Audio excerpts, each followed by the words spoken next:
Hello, good afternoon everybody. How are you all doing? Goodness me, there's a lot of you here already. Well, welcome to National University Week. I'm sure a lot of you have seen me already. My name's Heather. I'm from CareerMap. I'll be your host this afternoon. This afternoon, I'm joined by the team at Prospects. They're part of JISC, and in this session, they're going to be shining a light on the advantages of going to university.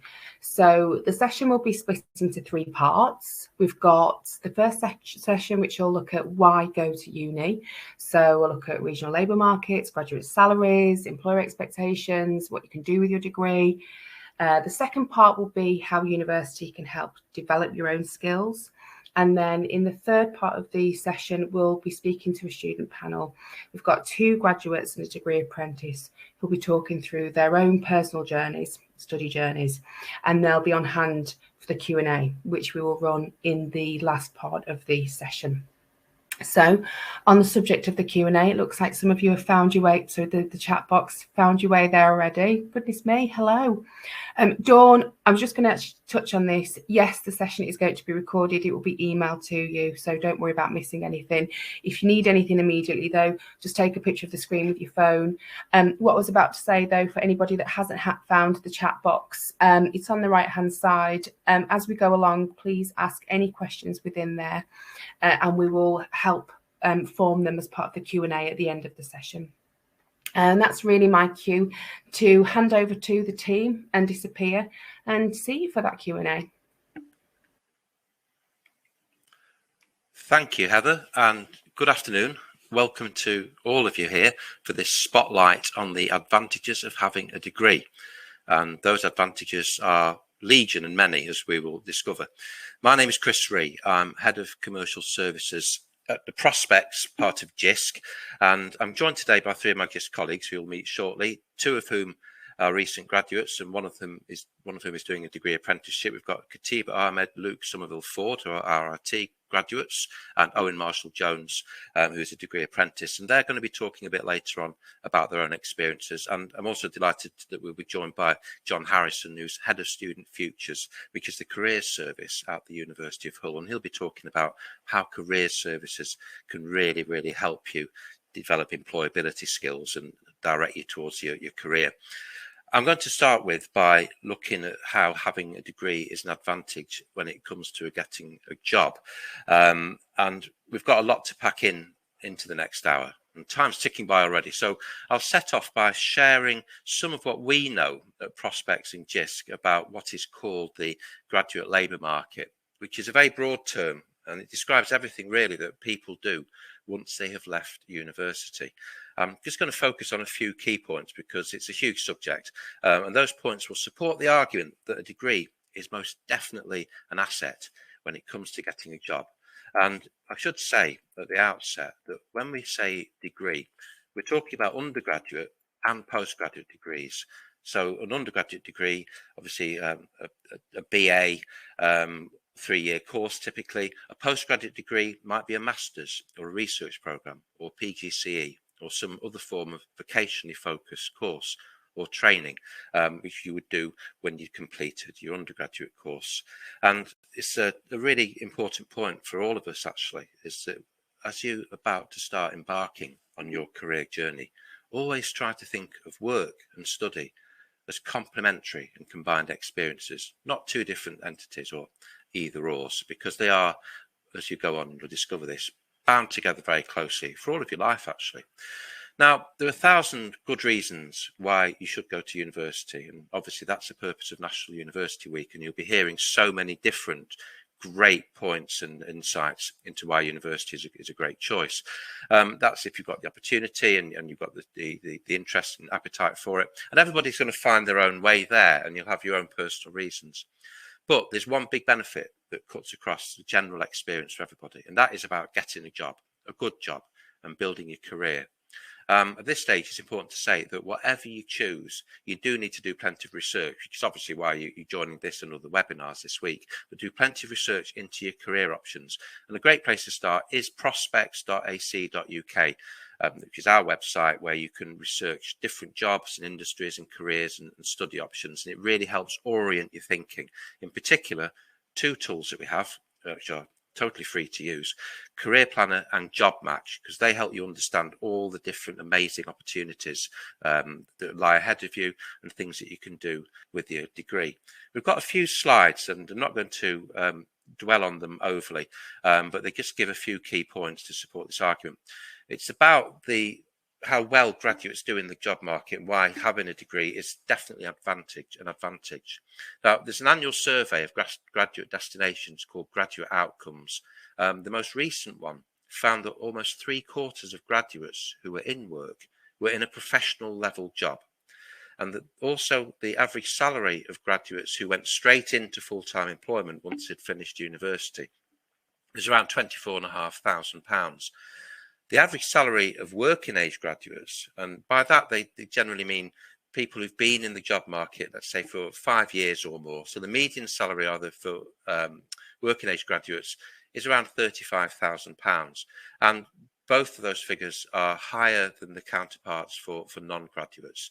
And that differential actually also applies when it comes to employment and unemployment.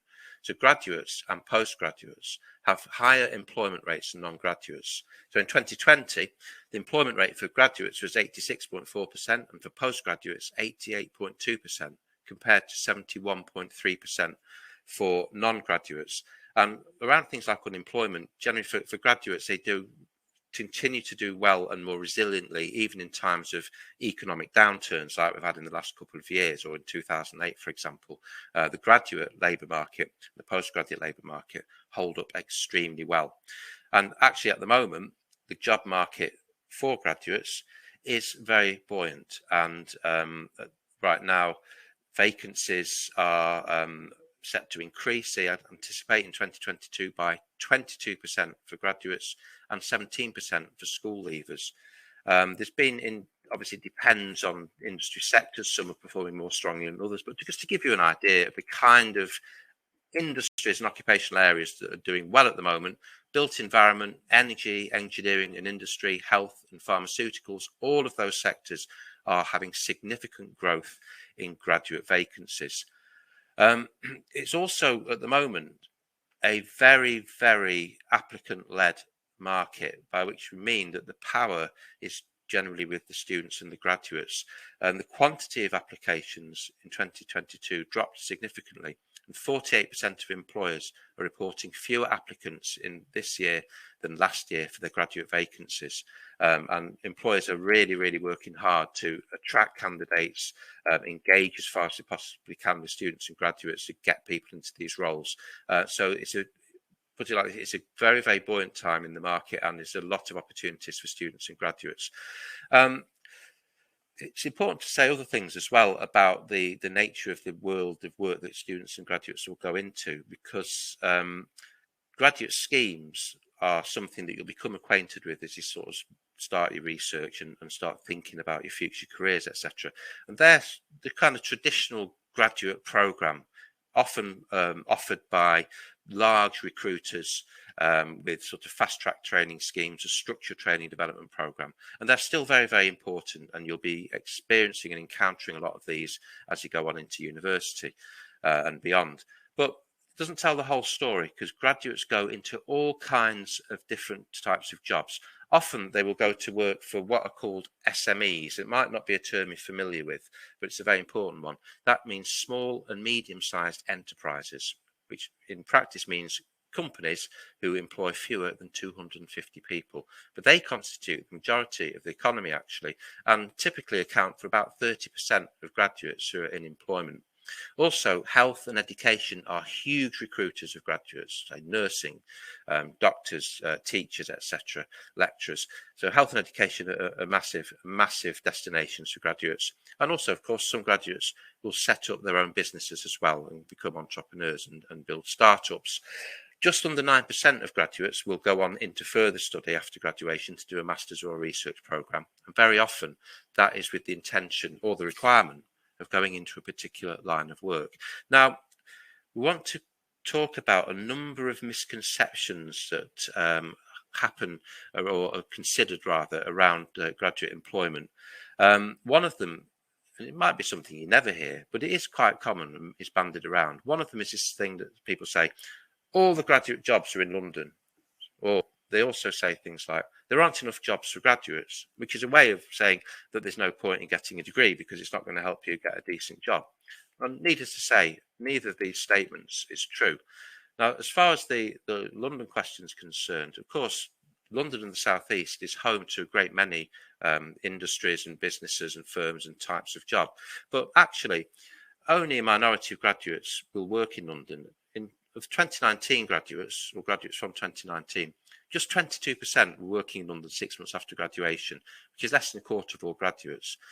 And the reality is that most graduates will either study in the home region and then go on to work there, or go away somewhere to study and return to the home region. That constitutes almost 70% of all graduates are still working in their home region. So actually, for thousands of students and graduates, higher education and employment are very local affairs. And wherever you live, it's important that you understand the local economy and where the opportunities are. And the university, and John will talk about this in more depth and detail, university is the place to sort of learn about opportunities that are on your doorstep, as well as being further afield. As for the second point about the number of jobs, well, graduate vacancies are 20% higher now than they were in 2019, and demand for graduate level work is expected to keep on growing. At the moment, it's estimated that there are 1 million more professional jobs in the UK than there are workers with degrees to fill them.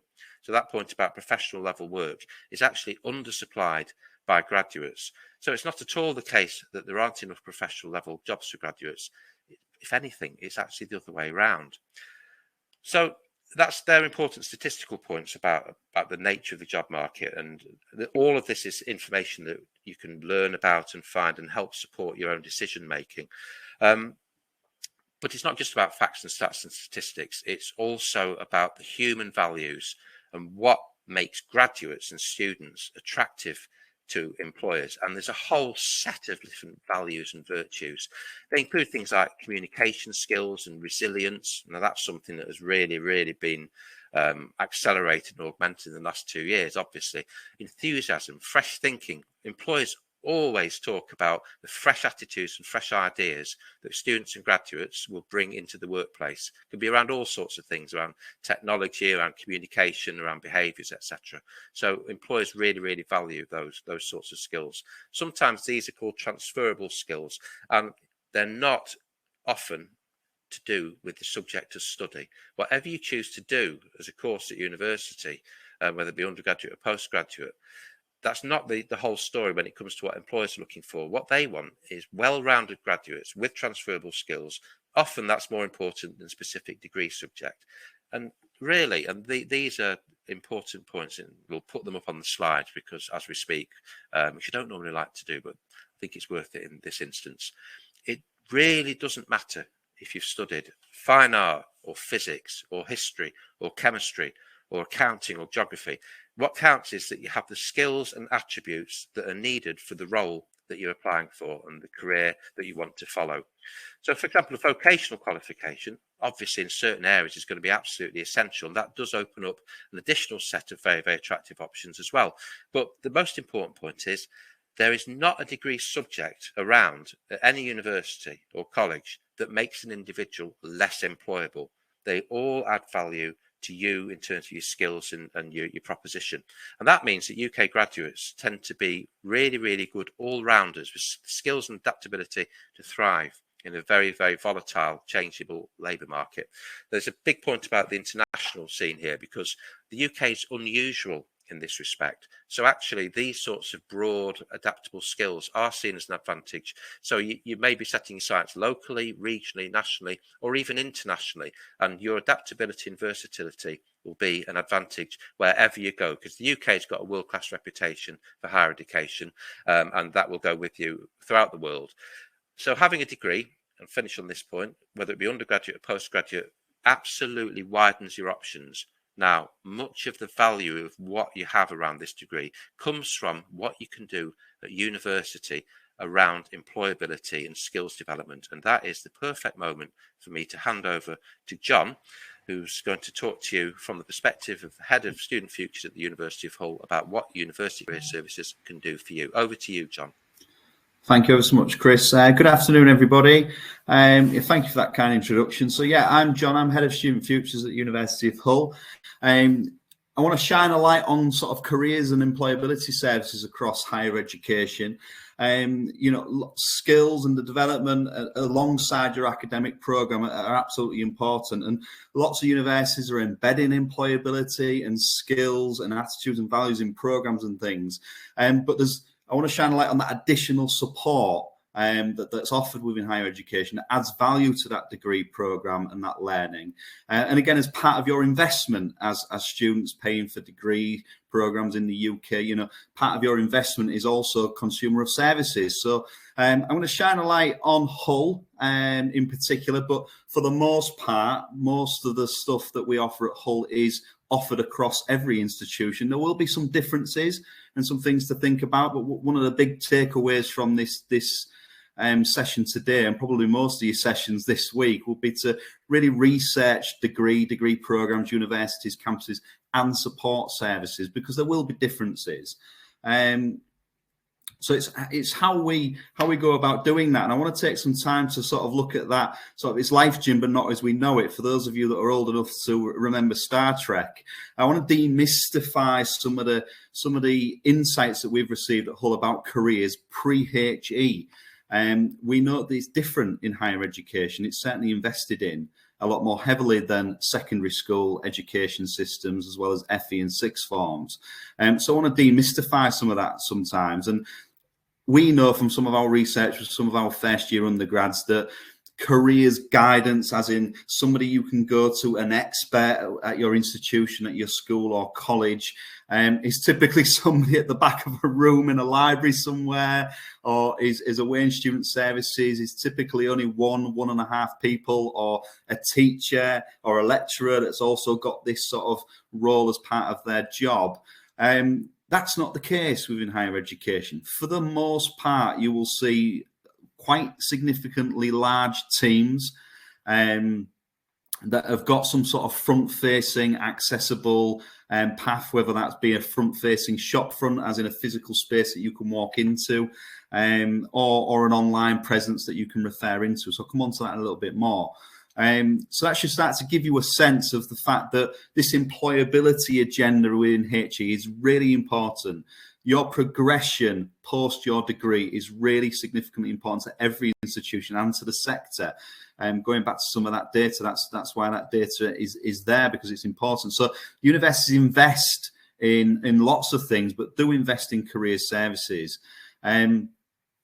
There is that increased emphasis on employability. Now, employability I've put in sort of inverted commas because it means lots of different things to different people. We can say employability is around getting a job, but there's certain criteria, and that really becomes quite an individual perspective.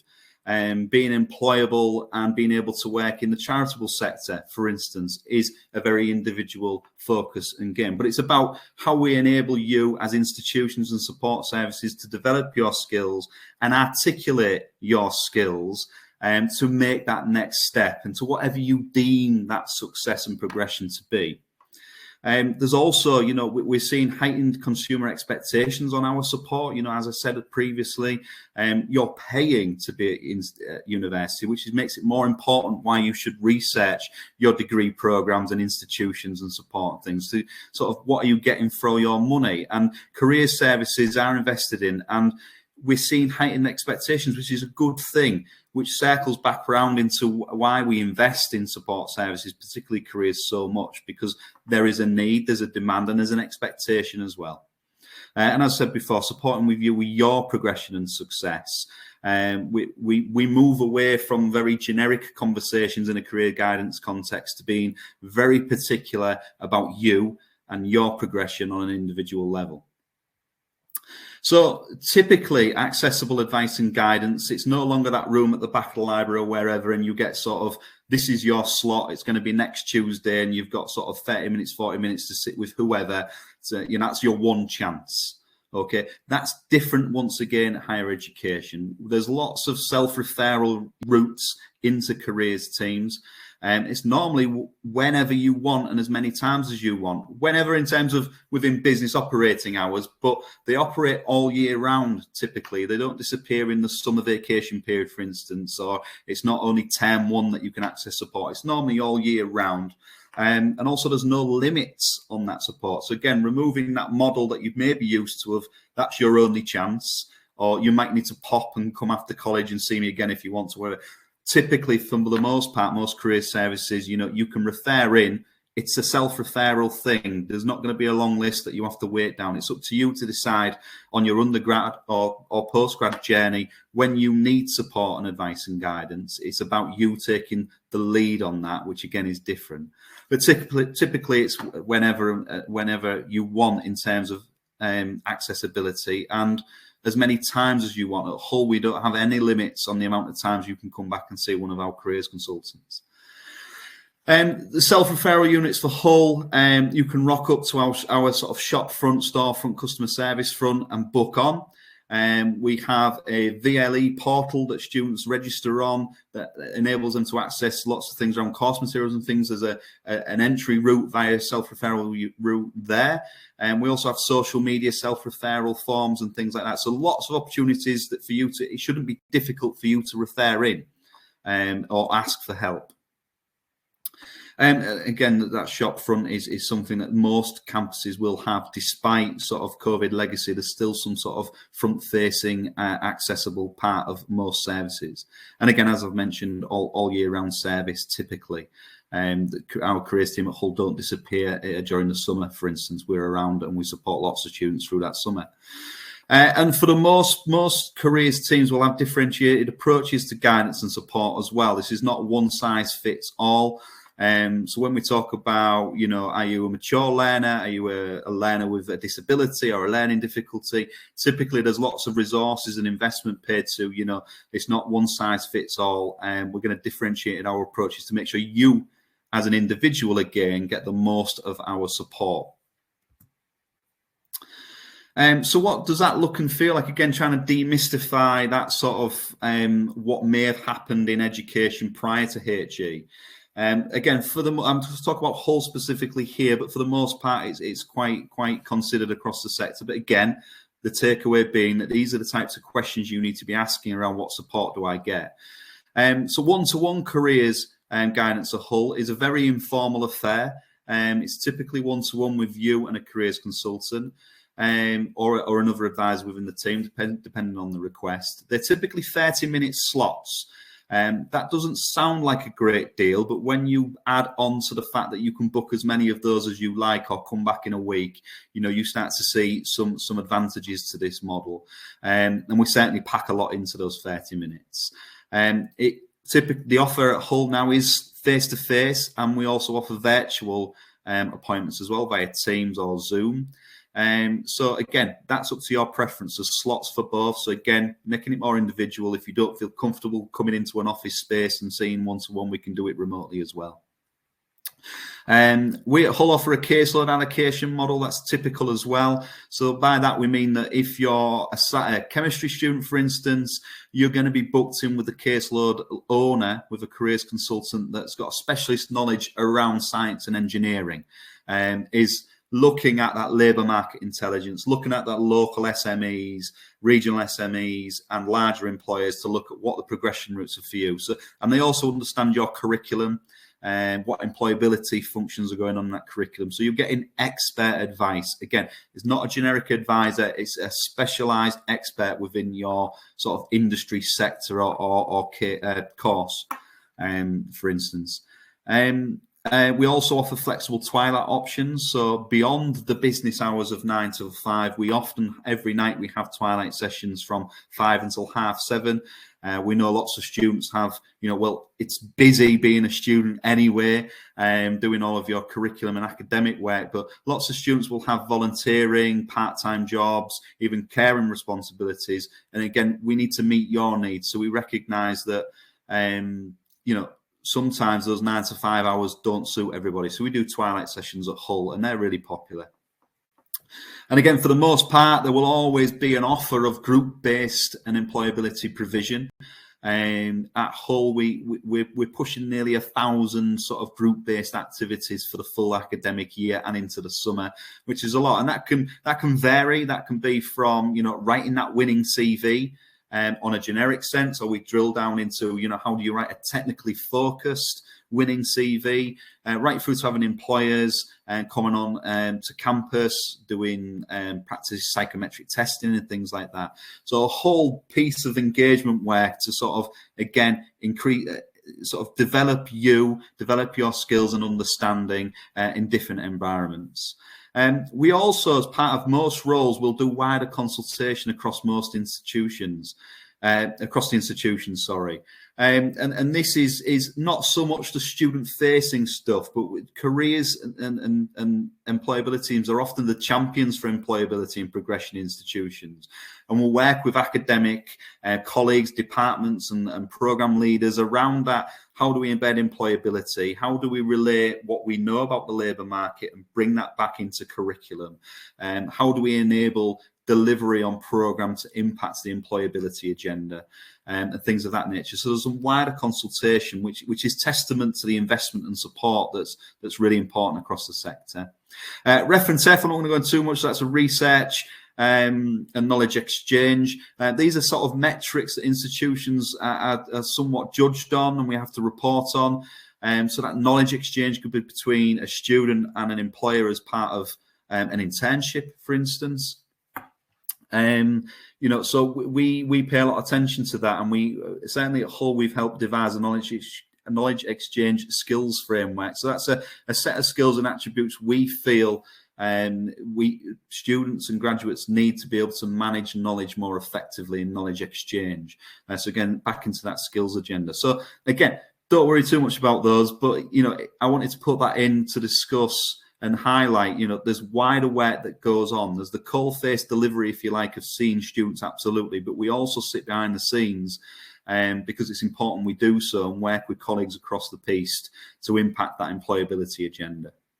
For the most part, most institutions will have an employability award and employability modules or schemes or projects that are in addition to your academic programs to help you understand maybe a selection process in more detail, understand your skills and strengths in more detail, and apply that to the articulation piece.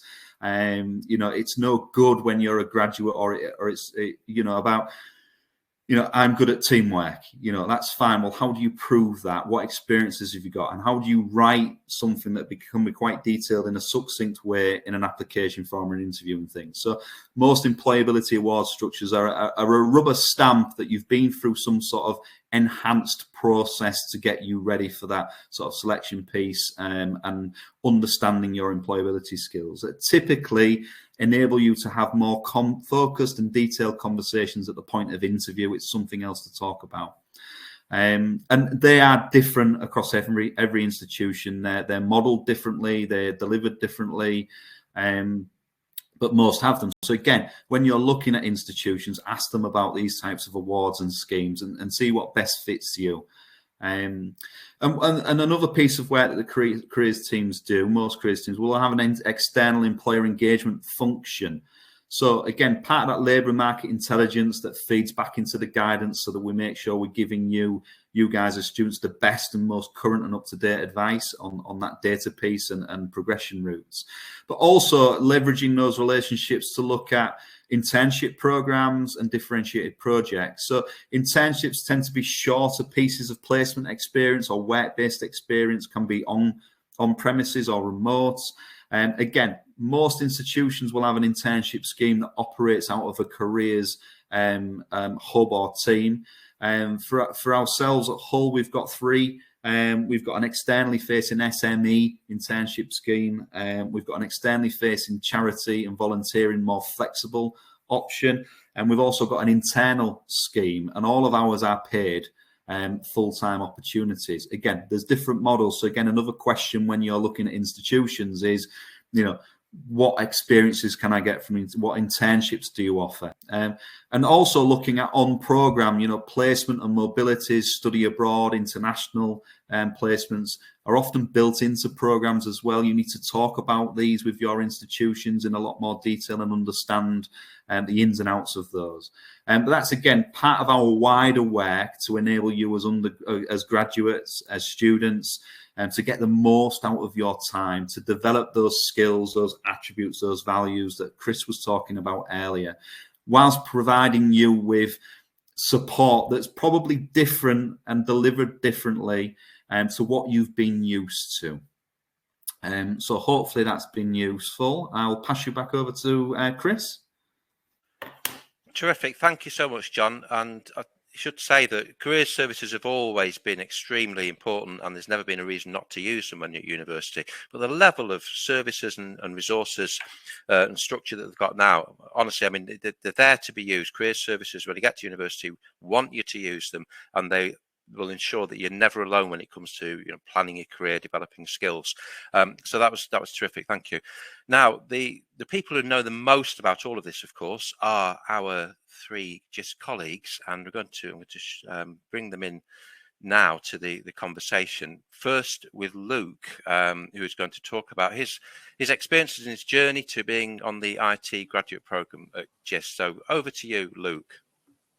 Thank you very much. So good afternoon, everyone. So I'm going to talk a little bit about, why I went to university, how I made the decision to go to university, and the sort of skills that I learned there, and the sort of resources I had available to me, and how that ultimately helped me land the job I have now working in GIST. So I always knew that university was an option that was available to me. It was something that was pushed quite heavily at the school I went to. But I think one of the big challenges for me was that I didn't necessarily know what course was, the right one for me. I didn't have an end career in mind. So, at the time I had friends who wanted to be doctors, or they wanted to be, engineers. So, the sensible next step for them would be to, go to university, study medicine, become a doctor, or study engineering, become a mechanical engineer or whatever. But for me, I didn't have that end career in mind. So what I did was I spoke to, my school career service. I spoke to my teachers. I said, these are the A-levels I'm doing. What sort of subjects, what could I study at university? And, I built off that, and I did my research, and I decided I want to do a course that I'm interested in. I don't necessarily have a career in mind at the end, but I want to go to university. I want that experience. I want to, learn some skills. And so I studied forensic science at university. And for me, I wanted to go somewhere that I felt comfortable. I wanted to obviously move away from home, have the experience being independent, but I wanted to go to a campus university. I wanted everything to be in one place, and I wanted to go somewhere I wanted to be relatively close to home, a couple of hours away. But I did want a campus university. So what I did was, for me, I took advantage of open days. I went to visit different universities.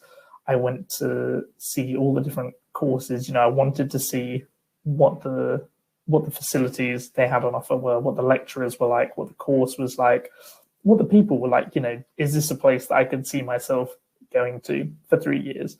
And so I think I went to 6 or 7 open days, and even applicant days, So once I'd applied to go to a specific university, I was invited back for an applicant day to get more information, about what the course would be like there. And again, I just wanted to make sure, because at the end of the day, it's a big decision. Is this the sort of place I feel comfortable being? So, I made the most of those opportunities. And, once I was at university, it took time to adjust to being more independent. But it was, honestly, for me, one of the best choices I ever made. I was able to get involved in so much. I was able to do so many things I'd never had the opportunity to do before. A big part of university for me was being able to play sports and join new clubs, interact with, new people, different people that I hadn't had the chance to be around for. So, those opportunities were fantastic for me. And so, like I said, obviously, I didn't know sort of what career I had in mind, but I wanted to study a subject I was interested in, something that excited me. And about halfway through my undergraduate degree, I found a module that I really connected with. And for me, that was digital forensics. And I saw that, I was really interested in the tech side. I wanted to find out more about it, but it was sort of a standalone module for me. And so what I decided to do was I spoke to my university careers service. I got advice. I said, I'm really interested in this, but I don't know, where can I go with this? What can I do?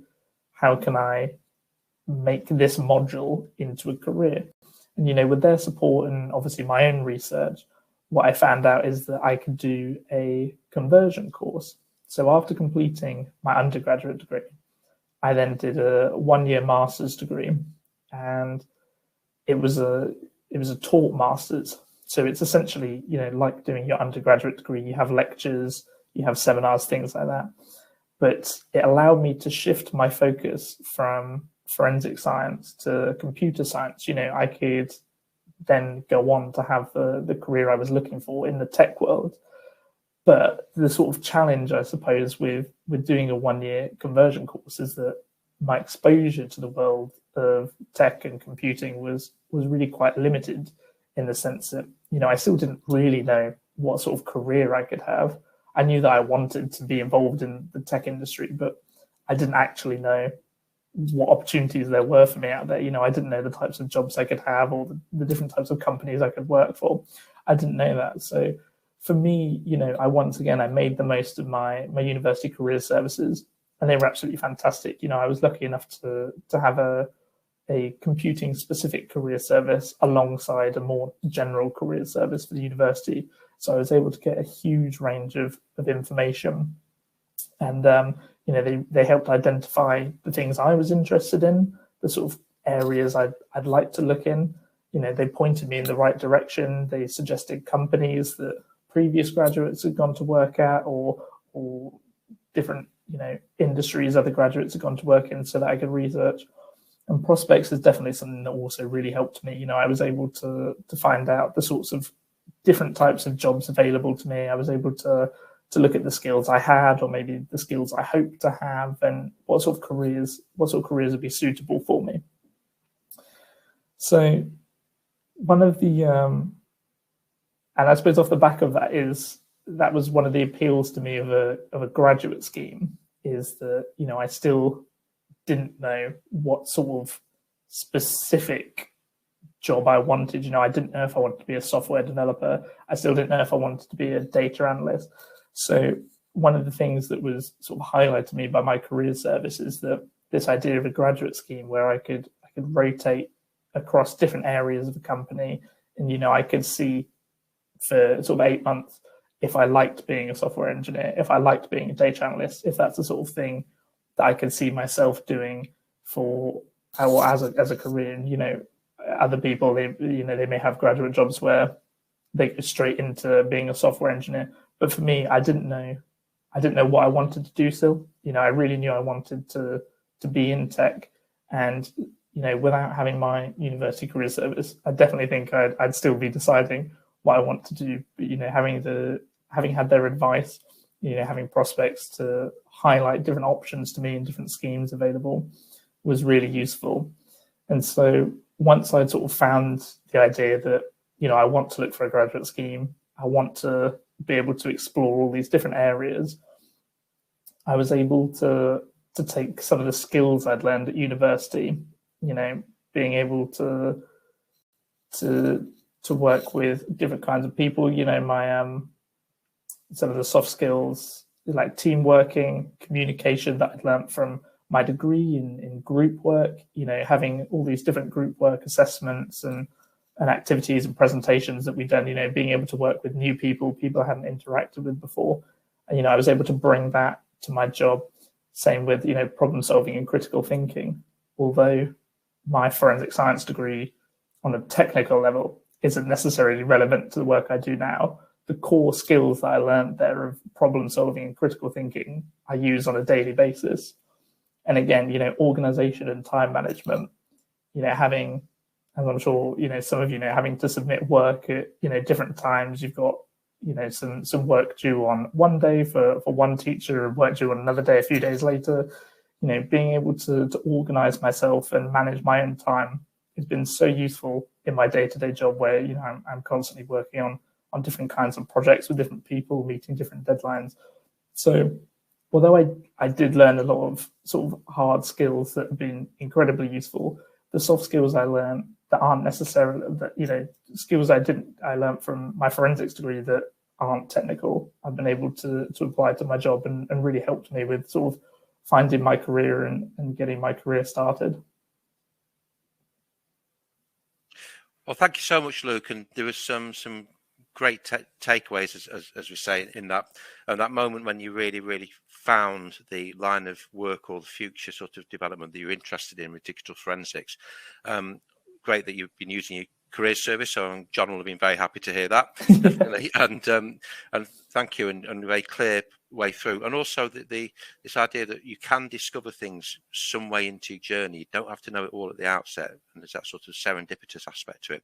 And we've got two more first-hand accounts to hear from. We'll do our best to deal with your questions in the chat and at the end if we have some time. But I'd like to invite now Katiba to come on. And actually, can I ask the rest of us just to put our faces back up on the screen and mute ourselves, because I think it's less lonesome for the speaker then. Thank you very much. Over to you, Katiba. Hi everyone, so good afternoon. My name is Katiba Ahmed. I studied business technology for my bachelor's degree, and obviously now I work at JISC. So I'll just talk a little bit about my journey of choosing university, why I decided to go to university in the first place, and how I landed my graduate job essentially. So starting back in college, I always knew that I wanted to go to university, simply because no one in my family had actually been to university before. So that was a really big motivating factor for me. I really wanted to go and get a degree. But other reasons obviously included, I used to always plan a lot, and I knew my path. So I knew I wanted to do computer science, and I knew that I wanted to become a software developer at the end of it. So I used to do a lot of research on the type of jobs that on software development. And one of the resources I used was actually Prospect. So on Prospect, they have something called job profiles, and you can see in these job profiles the type of responsibilities of being a software engineer, the type of salary you can expect, the qualifications that you would need, which obviously listed having a bachelor's degree in computer science would significantly increase your chances, and also just further advancement opportunities that you could have in that career. So that really helped me make my decision as to why I wanted to go to university. So when going to university, like I said, I planned it all out. I knew there was a specific university I wanted to go to. I applied for it, and luckily I got into it. 3-4 months into my course, I decided it wasn't for me. It just didn't click. I was not having a great time, and I just wasn't happy in the environment.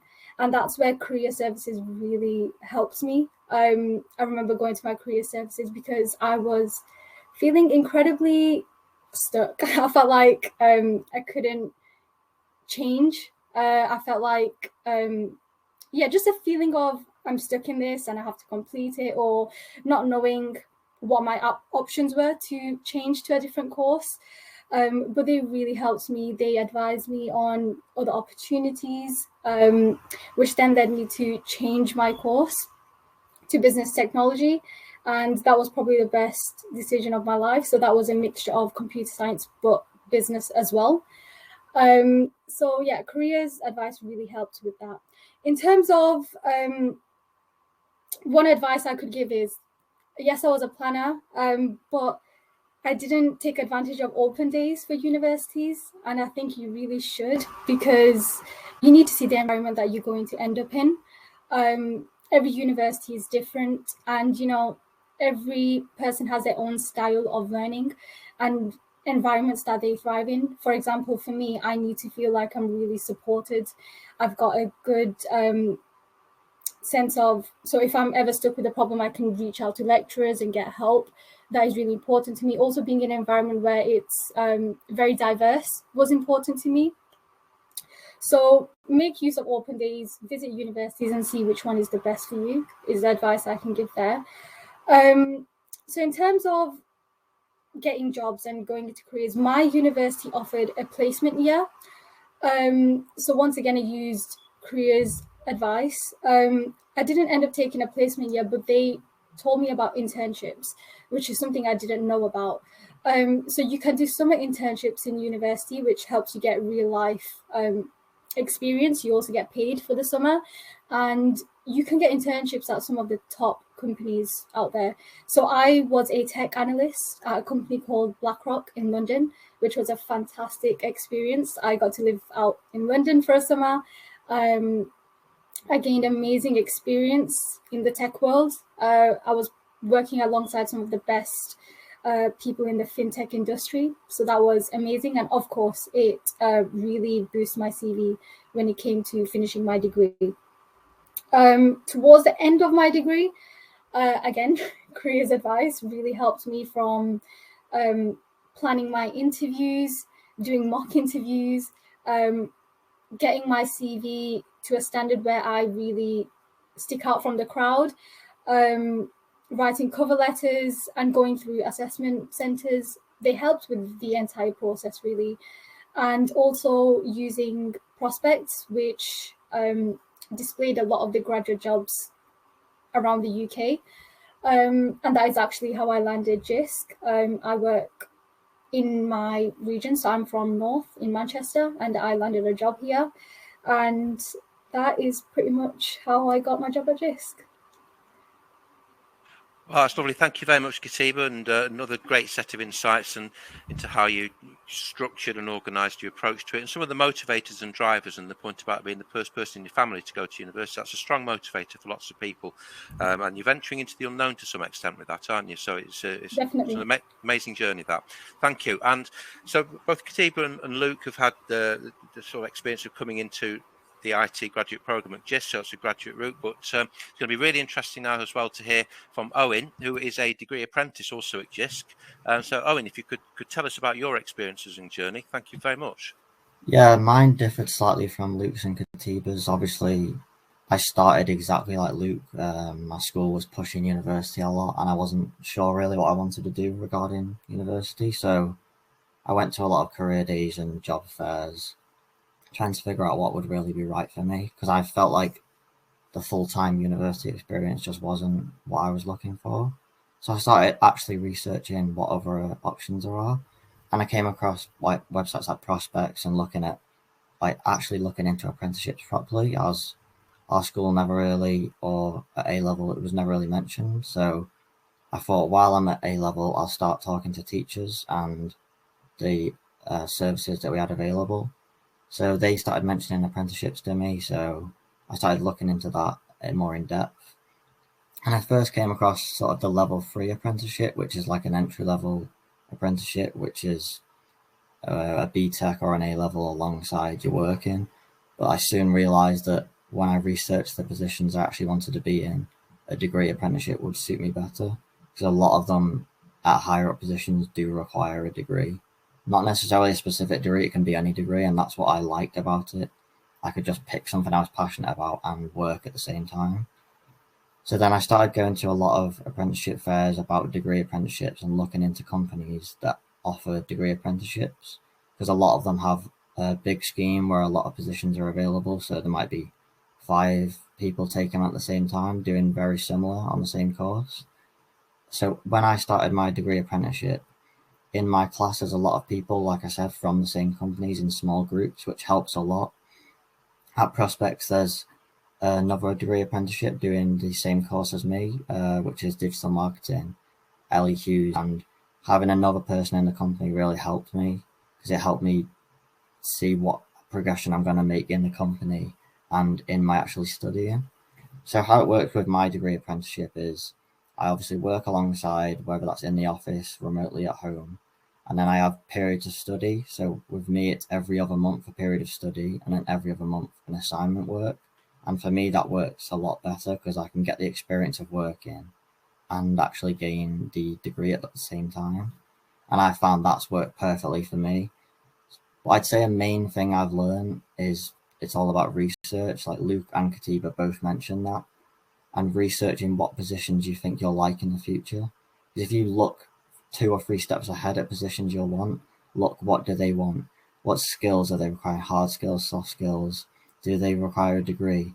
And I think doing that research and looking ahead will help you plan your early career a lot better. Because as soon as I realised that the higher positions I'd like to be in one day, maybe managerial, will want degrees and they'll want large amounts of experience, the degree apprenticeship just suited me perfect. So that's how I landed on that. And obviously now I'm doing a digital marketing degree at Prospects, and it's just worked perfectly for me. So I'd say it's all about just looking at the lifestyle you want and how much experience you'd like to gain. Because for not every position, a degree apprenticeship will be suitable. Some, a full-blown campus degree will be a lot better. Maybe that's law or whatever position it might be. But I'd say just look at your sector and have a look what options are available and what suits you best. Thanks, Owen. Would you say in your experience that the apprenticeship or degree apprenticeship opportunity was sort of well publicised, and do you think it's something that people will know about fairly easily? I'd say it all depends, to be honest, how much you've heard of it, but I'd say a lot of them in the recent years, that's starting to be pushed a lot more because it's an option that in the past people weren't aware of, but I think now they're realising that for a lot of sectors, it's a great way to get the experience that you'll need for those positions and gain a degree, and that's how I landed into it. As soon as I was made aware of it, I realised, yeah, that's perfect for me. Yeah. That's the point of I've been missing. That's really interesting to hear. John, from a career service point of view, the apprenticeship sort of route is a big thing now, isn't it? And you're having to sort of manage that as part of your overall profile. What are your thoughts on that? Yeah, again, we're set up to deal with sort of full-time studying students. So a lot of our advice does that. We do get into sort of students that have maybe done 1 year and have decided that maybe it's not right and other opportunities. And the apprenticeship offer at most institutions differs slightly. It depends on demand in the area and employers and things. But it's certainly something to consider. I noticed in the chat, as Emma's put, there's lots of different routes, and there's a link in the chat. Certainly the pre-stage of reiterating what was said earlier is trying to look at those roles and jobs that you want to do and what are the preferred routes, or what routes come in. It sometimes comes down to sort of how you learn as well, learning styles, and typically, for the most part, apprenticeships tend to be more vocationally, more hands-on, but there is an academic underpinning. It's not completely removed. So most universities will offer that sort of advice stage, that consultation stage upon applying, whether that's for an undergrad or an apprenticeship program as well. And we do get involved in some of that work. But again, there's no, and again, echoing some of the things that's in the chat, there's no better routes. It's just different routes that you need to consider and understand, the pros and cons of those things. How long is it going to take?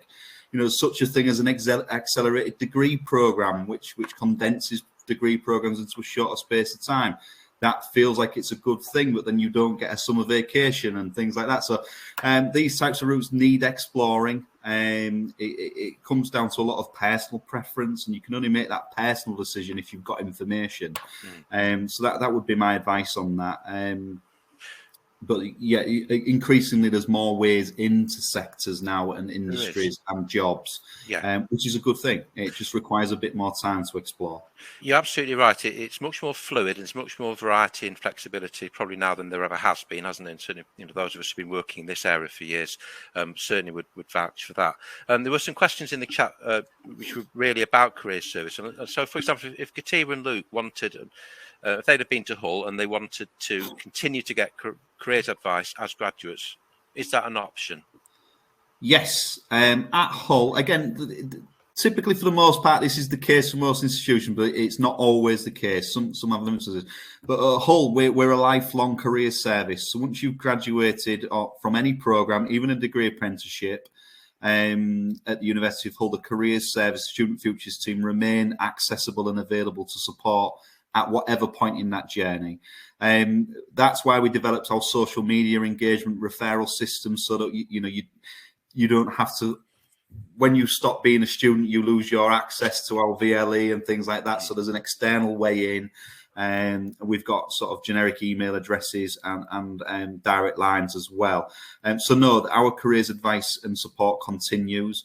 And we see lots of different points of engagement in that. So graduates that have started a graduate program and are 12 months in have decided it's not for them, right through to some that have, finished 10, 15, 20 years ago and now wanting to change career, or are applying for that promotion and they just want somebody to polish their CV or have another view of their CVs, and a whole host of things in between. But Hull, we are a lifelong career service. Once you've graduated, we remain accessible. For the most part, for most institutions, that is a thing. I know some have started to cap that off and things like that because of resource and capacity and things, and where they see their priorities are. So again, something to ask. It is something to consider when you're looking at universities. But Hull, yeah, it's lifelong. And I know that the focus of these sessions is obviously to get into university, but we're starting to think about the next steps. And you mentioned the word lifelong, which is another critical term at the moment, isn't it? Lifelong learning and thinking about your career as something that evolves. So I don't know, for Owen and Katiba and Luke, what's your thinking at the moment about the next few years in terms of how you develop and learn and train? Have you got any thoughts about that? Yeah, I can speak to that. So, one of the benefits I found at JISC is that obviously, I'm on a rotational scheme, so I get I get exposure to different parts of the business. I get to, get experience to different areas, software development or data analysis. But one of the things that I've really enjoyed is the focus on continual professional development. So, I'm able to keep learning new skills. I'm able to, if there's a position I want and I think, I haven't learned that skill, I still have the opportunities, and I'm still actively encouraged to learn those skills and to get those skills. And, that extends to the university I went to also has, this lifelong careers service. And, I'm still able to ask them, this is the sort of thing I'd like to see myself doing. What sort of skills do I have? And I can, work with JISC, and I'm pushed to keep developing myself. That's good. Yeah. Katiba. Yeah, I think what I can add to that is just some of the benefits of doing a graduate scheme. From university, you're used to having careers advice, but when you join a graduate scheme, of like an advice team almost. So what I've learned at JISC is, yes, you get to rotate, you get to explore your different areas of interest, but you also have that support. Pretty much a lot of the graduate schemes, so you get paired with buddies, you have an advisor who helps you throughout the whole graduate scheme, that helps you plan your next stages and focus on your areas of interest. So I think that makes IT graduate schemes really valuable. Yeah, absolutely. And Owen, your study and work and learning and training all bound up in one package at the moment anyway, aren't they? So you're experiencing that. Yeah, I'd say with me as well, obviously when you have reviews with whether it's line managers or different people in the company, you can sort of just voice your opinion. Oh, I'd like to move to this area just for a week. I'd like to shadow this person, which just the amount of flexibility you've got with who you're working with, what you're learning, it's just constant. So even if you're in the third or fourth year of your degree apprenticeship, you can still be changing positions, teams, what you're studying. So it's always evolving. Absolutely. It's evolution, constant evolution, isn't it? Heather, we've dealt with some of the questions in the chat, and I'm conscious there's probably some outstanding ones that we're not going to be able to get round to before we finish any minute now. So is there a way that if we can come back to CareerMap with some answers to some of the outstanding ones? I don't know. I don't want people to feel that they've not been covered. What you could do, I'm just trying to think actually. We will send a follow-up email to everybody here with a recording to the session, and also any URLs that you want to direct people to. Lovely. Is there an information email address we could potentially include in that email? And then if there's any outstanding questions, there's like an email inbox that we can get people. Yeah, we can do that, certainly. Yeah, because Okay. there's some of those, there's some really interesting questions then. I say we dealt with some of them, but I think so more stuff around apprenticeships, and I think that's a whole subject in itself, and stuff about the labour market. The SME question obviously has come up, and we did speak about it early on, and it's important. We've heard a lot about a really well-structured graduate scheme that we've got at GISC and other places, but the SME route as well is an extremely important one, and there are lots of advantages for working in SMEs. I mean, John, obviously at Hull, you'll have relationships with local employers. Some of them would be large recruiters, won't they? But there'll be all smaller businesses that are very specific to the area around Hull, and it's the same in Manchester and elsewhere. And that's a very rich area, isn't it, for students and graduates to start thinking about working in? Definitely. Yeah, absolutely. Yeah, sorry. Yeah, the graduate schemes are a thing, but there's also the direct recruitment as well that we also need to talk about. Not even in SMEs, local authorities are good examples where they won't have graduate schemes, but there'll be lots of opportunities within the authority that require you to have a degree to apply for that post at that level. So coming back to that sort of the reason why we do degrees and things is, at certain levels as thresholds where employers will ask for a degree in order for you to start the ladder, I suppose, at that point. So there are also direct entries that need exploration as well, that having a degree program opens up. Absolutely. Yeah. Absolutely. Thank you. Well, I think we're at time now, aren't we? So Yeah, we are. From Career Map, I'll just say a thank yous to everybody actually before we sign off. To everybody in the audience who's joined today, asked questions. Thank you for being so.